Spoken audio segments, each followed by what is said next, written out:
Good morning, everyone. This is Katie Novotny calling in from Premier Marketing. Thank you so much for joining us this morning. I am thrilled to have an old friend that we've known in the industry for a long time through some other carriers and now with OneAmerica here to talk about asset-based long-term care. As we all know, with the pandemic, we have seen more inquiries of long-term care than we ever have. That being said, we also have some clients that maybe don't want the traditional product, and we thought that this might be a great intro when you are put up with that and you have clients that say, maybe they want to use their existing contracts or something like that to fund this type of product. So that being said, Brent, would you take this away? Yes, thank you, Katie. I appreciate the introduction there, and I am very happy to be working with you and everybody there at Premier again. Long-time friendship. So, and thank you, everybody, for joining us today. And I'm going to keep this kind of short and sweet, but really talking about our asset care solution, or really our a couple of solutions within Care Solutions, our product suite, if you will. But talking about the joint protection that's available, and it was something that we actually had patented for many years, but that patent ran out when we did some changes for the CSO tables for 2019, is when those changes had to take place, and thus the patent ran out. But anyway, just wanted to quickly touch on why joint asset care is so important when you're looking to do any kind of long-term care planning. So I'm going to start with what is joint life, at least when it comes to OneAmerica and the solutions that we provide. Certainly it's a policy that provides one pool of money to cover two people if an LTC need arises. So our joint second to die structure on these policies, especially on the life side here, will be, one pool of money that both spouses then can, or significant others can really pull from should that long-term care need arise. The benefits of this is, that shared benefit can cost less than purchasing two individual policies. And I've got an example on that here in just a few slides that I'll show you a little bit more of what I'm talking about, certainly when we're comparing to some of our competitors in this market space, and just kind of contrasting that, where you can see if you put all those dollars into one policy, it can just build more benefits and a greater LTC pool, and obviously have both people draw from it versus just a single individual. So then there's applying for joint. So when we have a joint policy like this, yes, both applicants are going to be medically underwritten.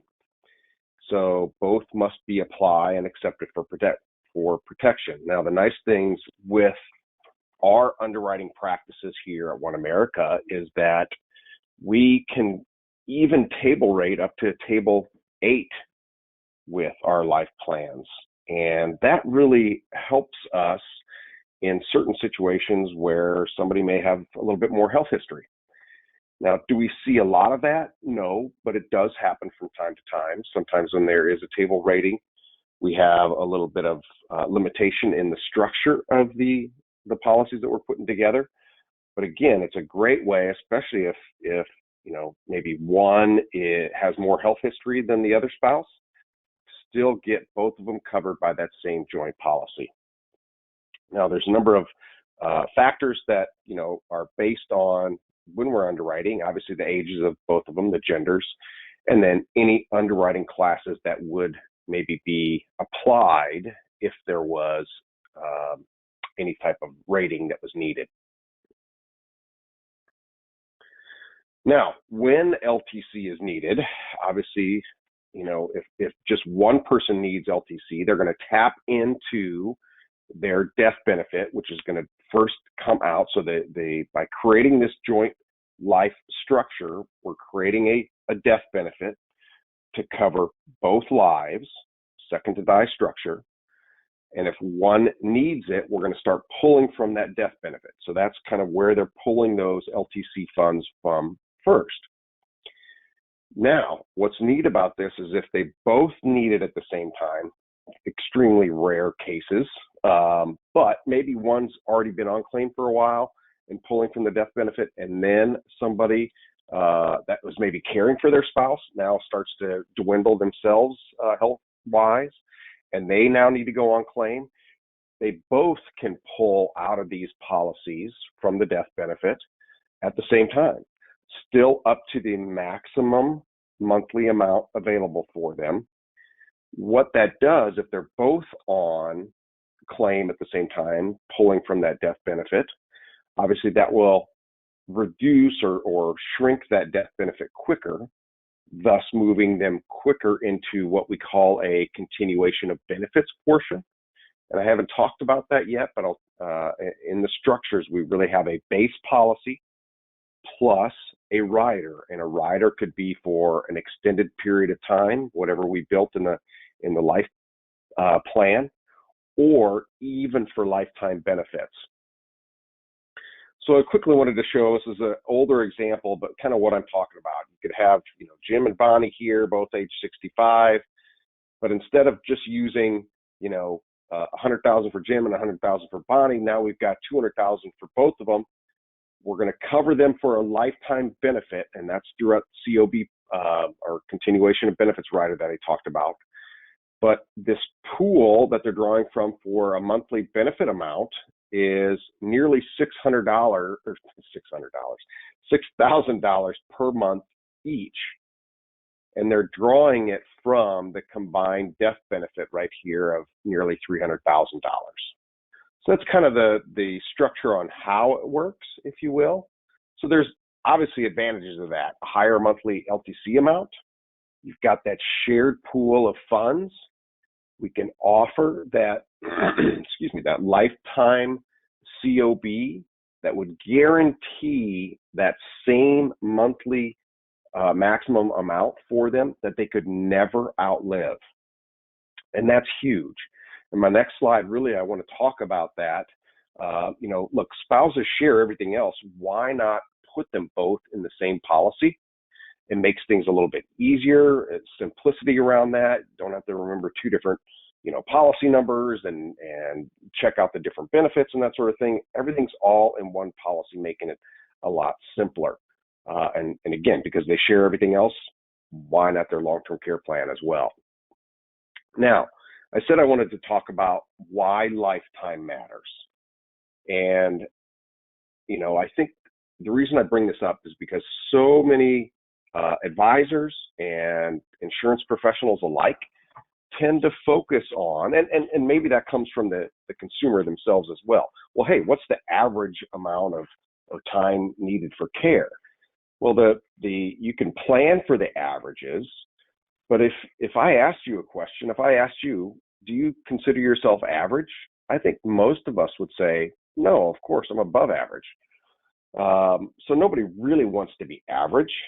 And if you just focus on the averages, especially when it comes to claims and the time that somebody's on claim, you're gonna miss the mark many times. And to prove that, excuse me, I just wanted to show you this kind of a dot plot matrix, if you will. I've removed the indices to make it simplified, if you will, but each one of these blue dots on this particular square represents a claim. And if you're only talking the averages and planning for the averages, let me throw in the average line here. You see this kind of reddish orange or whatever color that is line that goes across here. If you plan for the average, you're going to see that actually 9 of those dots actually hit on that average line. Now, there's going to be half of those that are below average. So those would have been covered as well. But you're going to miss the mark then on all of the others. The other half, if you will, are not going to be covered after that time frame. So now you've put a plan of care in place for them, covering that long-term care need. They exhaust those policies, and now they're right back where they started. And is that true catastrophic planning? Is that kind of insurance 101? We always want to protect against the catastrophic risk.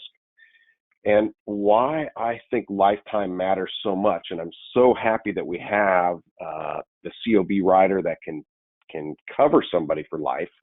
And in this particular instance, we're talking a joint policy, so cover both individuals for providing them an income stream that they can't outlive.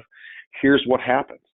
As soon as we take that line away, that average line that, hey, I'm only going to plan for the average, now every single one of those provides an income stream that those joint spouses or the two individuals on these policies, they can outlive. Each and every one of those dots on here have an income stream to pay for that care need. So hopefully that got the point across there a little bit. And I wanted to next just kind of bring on a slide comparing ourselves to other carriers in this marketplace. You know, we're the only ones that have this joint policy structure, which I really like, especially when it comes to a lifetime benefit amount. It just makes it that much more powerful of a story. But here's what I did here is just put a little graph together, if you will, comparing the same amount of premiums. If you're like me and you look at tables like this, I automatically focus on the numbers. And the first time that I put this together, that's even what I did. So I focused on the numbers, and you're saying, well, your numbers look higher than everybody else's. Why do you want to highlight this? Well, here's the reason why. The premium's exactly the same. So on a joint basis, we're putting in $150,000 to a joint asset care policy compared to two individual $75,000 asset-based policies with our competitors. So these numbers are up here are not premium dollars like I think so many tend to think about. What these are is the monthly benefit that's attributable from those plans. So if you look at what we're doing here with some of our competitors in the space, not only are we giving them more LTC benefits by having this joint structure, but then look at that last column. We've built these so that it's a lifetime benefit structure, not just running out after 6 years. Those cases of Alzheimer's or dementia or, 8, 10, 12-year claims, what's going to happen when their benefits run out after 6 years? As an advisor, as an insurance professional, those are not calls that you want to receive. So that's why I think it's very important that we always do the insurance 101, plan for the catastrophic, cover that need, and then, take the remaining amount and invest the difference, if you will. So let me give you a couple scenarios here. Kind of when and how to use asset care in the single premium sense. If they happen to have, a life policy, an old life policy that's out there with little to no gains, we can just cash that policy out, or we can even 1035 exchange. Now, here's the one caveat here, because that may be an individual life policy, you can't do it to a joint contract here with OneAmerica and Asset Care. So if it's a single, if we're doing 1035, it has to be like to like. So it can't be a single to a joint. So just keep that in mind. I've got ways that we can deal with that as well. But you can cash out that old life policy because, pay the taxes on that now because there's not a lot of gain in that contract. Now, if there was a lot of gain, again, then it makes a lot of sense to do that 1035 and put that into a new policy if we're only doing, the like to like. If it's a joint contract that's out there and we're doing it now to a joint contract, that 1035 works. That's a like to like. So we've also got within our asset care structure what we call an annuity funding whole life. And really where this comes into play, I don't like the name of this particular solution because I think so many people get it confused that it's an annuity based. It's not. It's just we're using a qualified annuity to fund a whole life plan. And why do I say we're using a qualified annuity? Because this is our qualified fund source. Many folks out there don't understand that we can use even qualified funds to fund a good long-term care plan. And we do that with this annuity funded whole life.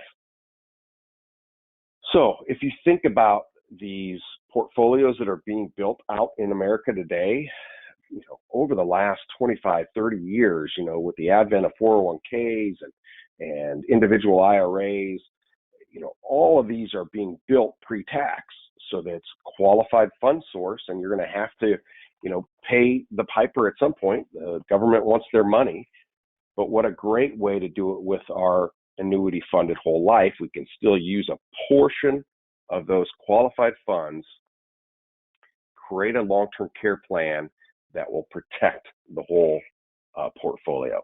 And so here's what I'm talking about. Large gains in an old life policy, that might be a good reason to use the annuity funded whole life.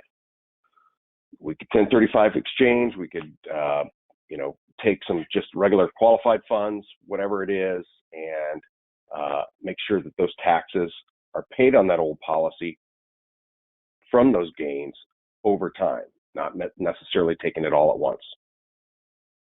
So here's what I wanted to kind of show you, and this is an illustration of how this annuity funded whole life works.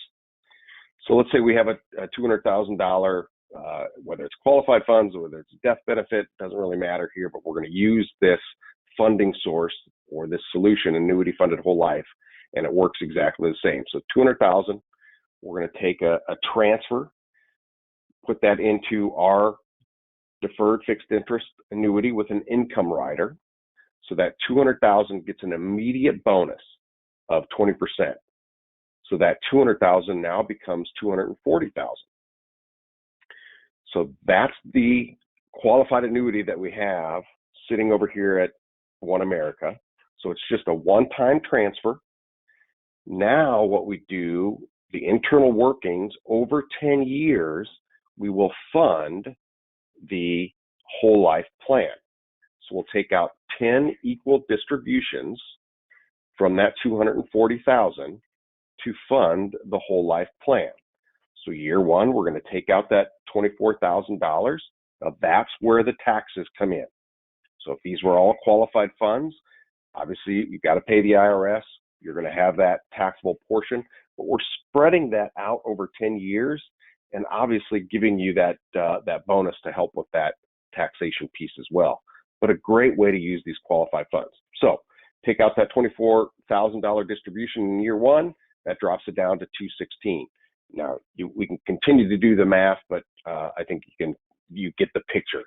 So once we've done 10 years, that annuity becomes zero. There's nothing left in that annuity. Now it's a fully funded whole life plan with those equal 10 distributions of $24,000 in that particular example. Another example here is we can use our annuity care solutions. So our asset care solutions are life-based. Our annuity care solutions are annuity-based. And we've got a number of options here that we can do within our annuity care suite. Annuity care 2, indexed annuity care. So if there's large gains in an old life policy, what a great way to 1035 exchange and get rid of those gains by putting them into a PPA, Pension Protection Act qualified annuity. And what's great about that is now if they access those funds for long-term care, every single penny of that amount that they 1035'd over will be tax-free if used for long-term care expenses. Now, if there is anything left over, the gains are taxed only on the second death. So if we're using a joint structure here, like we talked about for this whole premise of this webinar today, what's great about these annuity solutions are, say we have a single annuity and we're going to 1035 that over. Again, it has to be like to like. But with our annuity care structure and due to the Pension PPA rules, that will allow us to add an eligible individual. So we still set it up as the single annuity, but we add the spouse, and because of the Pension Protection Act rules, it must be a spouse in this case. It can't be a domestic partner or, some of the other qualifications. So it must be a spouse, but we can add them as an eligible individual, and now we're getting both having access to that pool of dollars for that long-term care needs that would be needed. So, and again, if they don't use it all, the gains are only taxed on the second death. So now you've got a way that certainly you could have one maybe use the funds or both of them use the funds, and if there's anything left over, it's only the gains that would be taxed in the second death. Now, there is no leveraged death benefit here. It's all just the annuity fund itself. Now, I told you we have a couple different structures here: Annuity Care 1, Annuity Care 2, and an indexed annuity care. Very quickly, I want to show you our timeline. When I talked about the base, that's the little bar section on the left side of the plus sign there. So that bar section is the annuity itself. That's the base contract. The COB portion, continuation of benefits, would be the rest of the arrow on the right. And in that particular case, we can do it up to a lifetime benefit. Again, some funds that those clients could never outlive.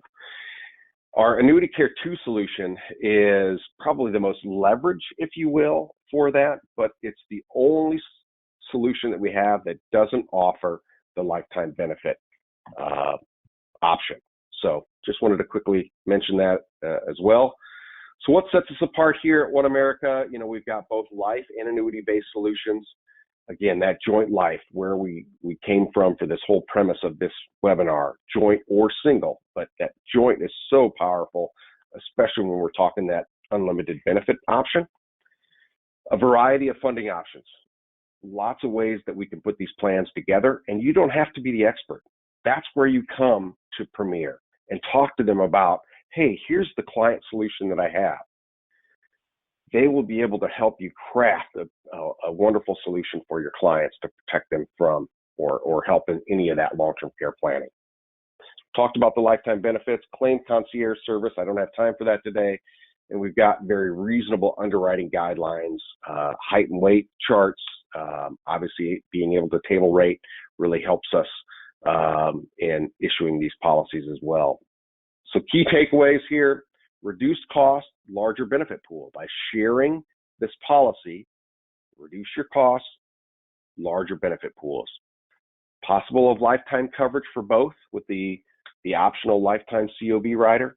And then again, just the simplicity of putting everything in one policy.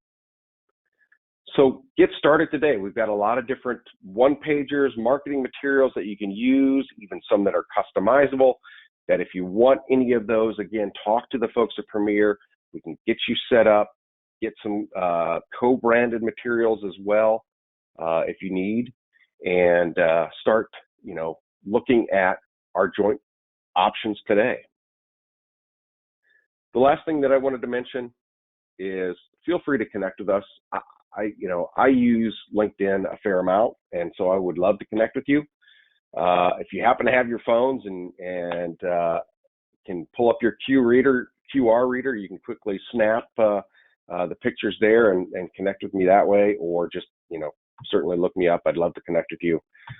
Do a lot with LinkedIn. We've got a lot of social media pieces out there that can probably help you as well market to your clientele. So and you'll see some of that if you connect with me. So with that, I want to thank you for your valuable time. Katie, I will turn it back over to you. Perfect. Well, we do actually have a couple questions, and anyone else that does have questions, please feel free to type in the chat or the question section. First one is going to be state availability. Which states are your products available in? Yeah, so great question. So states are all but New York.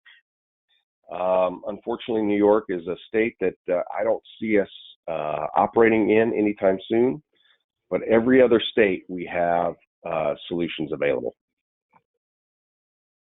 Okay, a follow-up to that one is age availability. Age availability, and it depends on which solution we're talking. Most of them go to up to age 80, and we start at age 40 to 80 in most cases. In some of our annuity solutions, we can go to 85, even 87 if we just do a base policy without a COB rider. So again, that's another area where if somebody kind of failed to plan or forgot to plan or maybe has some health history, our annuity solutions, even at those older ages, are very good solutions out there. And here's why I say that. Very quickly, if you don't add the COB portion to any of our annuity solutions, it's just a simple 5 knockout questions. We do a script check and an MIB check, and it's accept or reject. So no extra, phone interview, no cognitive questions. It makes it a really good solution for some of those that have failed to plan. Okay. One is, can you put up your contact information slide again? There are some people that are looking at this. Yep, I sure can. Yeah. Another question, Brent, is if someone has an annuity with large gains in it, what would you recommend? So annuity with large gains, I would probably 1035 that into one of our annuity solutions as well. And a number of factors there again, age, gender, things of that nature that I would need to really kind of focus on which one of our annuity solutions may work best. It could be Annuity Care 2, it could be our indexed annuity solution, it could even be Annuity Care 1. So just a couple factors. I would need a little bit more, but I would probably utilize the Pension Protection Act there to get rid of those gains, put it into one of our Annuity Care solutions, and again, follow up with Premier. We can put a good solution together for you. Perfect. Another one is, what are your top 3 reasons for claim? Top 3 reasons for claim. Well, certainly first and foremost is cognitive. Cognitive still continues to be in the long-term care space the number 1 reason for claim. So any of those cognitive issues, Alzheimer's, dementia,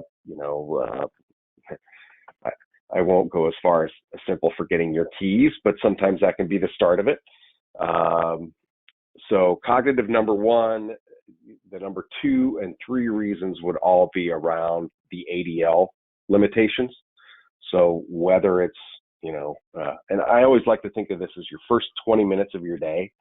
So if you can kind of think, and look, that time may vary. So your ADLs, your continence, your toileting, your transferring, your bathing, your dressing, and feeding yourself. So those are your 6 activities of daily living. And I'm not exactly sure which of those 6 would be 2 and 3, but it's those ADL limitations that would fall in that 2 or 3 section. Fantastic. Well, I think we've hit on everything. If there's any additional questions, as always, you guys are always welcome to give us a call. At Premier, we can walk you through it. If I don't know the answer, I'm sure Brent would be more than happy to get on the phone and assist. So with that being said, Brent, thank you so much. Great information. We always appreciate it. And to each and every one of you out there, thank you for your time and your continued business. We really appreciate it. Have a great day, guys.